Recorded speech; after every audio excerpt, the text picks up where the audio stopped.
জয় সাহেবের শরীরের মধ্যে ট্যাটু আঁকানো, আর তারেক রহমানের কপালে নামাজের সিজদার দাগ দেখা যায়।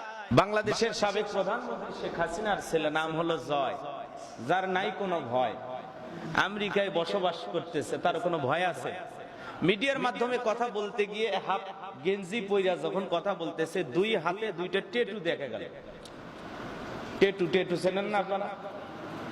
এগুলো যারা মনে করেন ওই যে কুস্তি লড়াই, হ্যাঁ রেসলি লড়াই, যারা ছেলে হোক মেয়ে হোক, দেখেন না যারা বড় বড় ক্রিকেটার ফুটবলার, রোনালদো বলেন, তারপরে যে আর একটা আছে কি নেইমার, মেসি, এরা দেখবেন পুরো শরীরে এরকম ট্যাটু আঁকাইছে।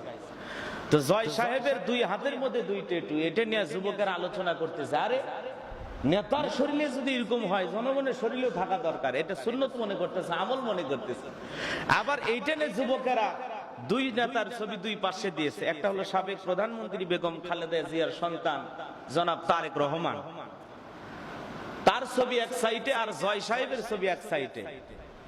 তারেক রহমান যিনি ভবিষ্যৎ বাংলাদেশের বিএনপির কর্ণধর, সম্মানিত চেয়ারম্যান, তারেক রহমানের কপালের ভিতরে নামাজের সিজদার দাগ দেখা যায়। মারহাবা বলেন। একজন মুসলিমের তো এমনটাই হওয়া উচিত, কথা বলেন ঠিক কি না? তারেক রহমানের কপালে নামাজের দাগ দেখা যায়, আর জয় সাহেবের হাতে কি দেখা যায়?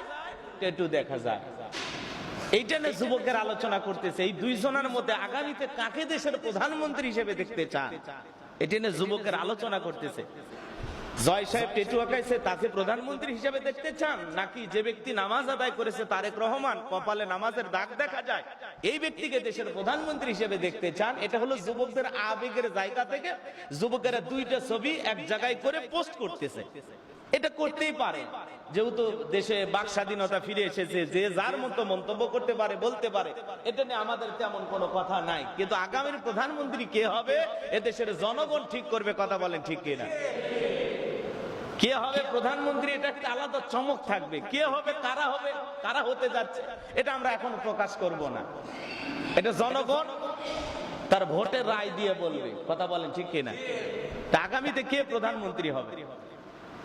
অনেকে বলতেছেন জয় সাহেব আবার রাজনীতিতে ফিরতে চায়, আসুক, আমাদের আপত্তি নাই তো, আসতে বলেন, কথা বলেন না কেন? রাজনীতি সবার করার অধিকার আছে। তো এইগুলো নিয়ে আলোচনা চলতেছে। তো সম্মানিত হাজিরিন, আমি যে কথা বলতে চাচ্ছিলাম,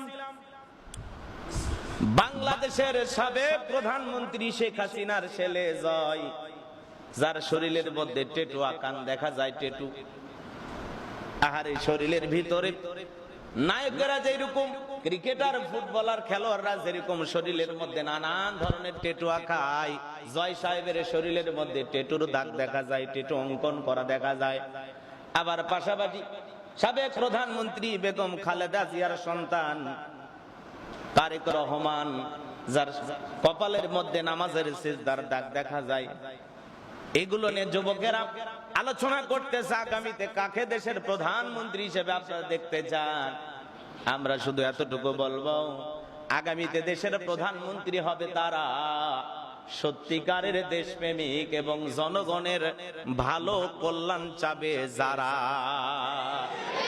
যারা বাংলার জমিনে ন্যায় বিচার কায়েম করবে, আল্লাহর জমিনে আল্লাহর দ্বীনকে প্রতিষ্ঠিত করার লক্ষ্যে যারা কাজ করবে, এদেশের মানুষের অধিকার যারা ফেরায় দেবে, যারা এদেশের পথে পড়ে থাকা অসহায় পথ শিশু, রেল স্টেশনে ঘুমানো এদেশের যাযাবর নাগরিক, যাদের বাসস্থান নাই, ঘর বাড়ি নাই, খাবার কোনো জায়গা জমি নাই, বসতির কোনো জায়গা জমি নাই, যাদের পেটে খাবার নাই, ক্ষুধার্ত এবং দারিদ্র মুক্ত বাংলাদেশ গড়বে যারা, আগামীতে এই দেশের প্রধানমন্ত্রী হবে তারা, কথা বলেন ঠিক কিনা?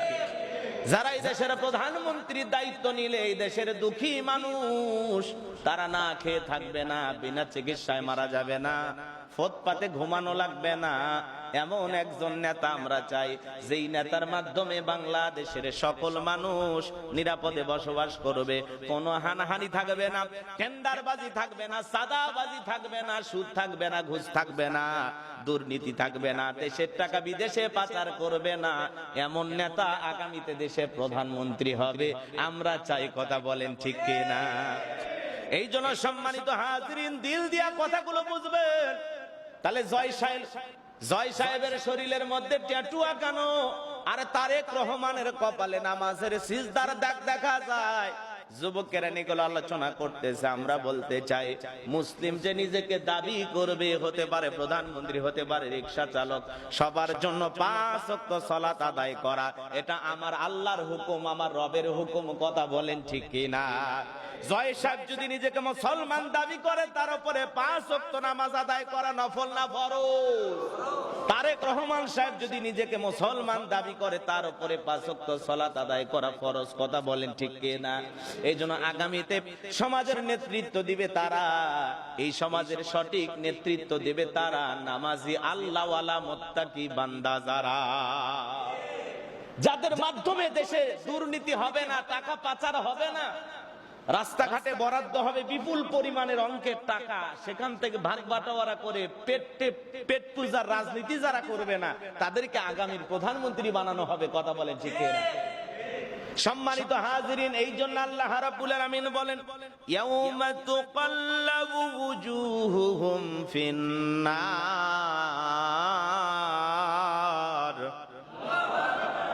সেদিন জাহান্নামের আগুন দিয়া মানুষের চেহারাগুলোকে ওলট পালট করে পুড়িয়ে ফেলা হবে। ওই জাহান্নামের আগুনে পুড়বে আর জ্বলবে। তারা আফসোস করে বলতে থাকবে, ইয়াকুলুনা ইয়া লাইতানা আতা'না আল্লাহ ওয়া আতা'নার রাসূলা।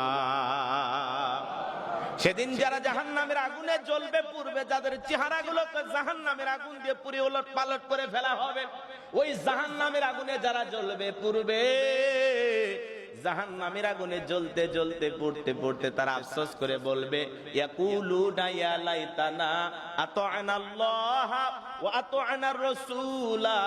হায় আফসোস, আমরা যদি দুনিয়ার জমিনে আল্লাহর আনুগত্য করতাম, রাসূলের আনুগত্য করতাম, আল্লাহকে মানতাম, রাসূলকে মানতাম, তাহলে আমাদেরকে এইভাবে জাহান্নামের আগুনে পোড়া লাগতো না, জাহান্নামের আগুনে জ্বলা লাগতো না। সেই মানুষগুলো আফসোস করে কেন কাঁদবেন? কারা তাদেরকে জাহান্নামের আগুনে পোড়ানোর জন্য নিয়ে গেল? কাদের ওয়াসওয়াসায় পড়ে, কাদের ধোঁকায় পড়ে এই মানুষগুলো জাহান্নামে গেল? ওই জাহান্নামের আগুনে যারা জ্বলবে পুড়বে, তাদের মধ্য থেকে এক শ্রেণীর লোকেরা ডেকে বলবে, ওয়াকালু রাব্বানা ইন্না আতা'না সাদাতানা ওয়া কুবারা'না ফাআদাল্লুনাস সাবিলা। সেদিন তারা বলবে, হে আমাদের রব, আমরা দুনিয়াতে নেতাদের কথা মানতাম, বড়দের কথা মানতাম, ওরা আমাদেরকে পথভ্রষ্ট করে জাহান্নামে নিয়ে আসছে।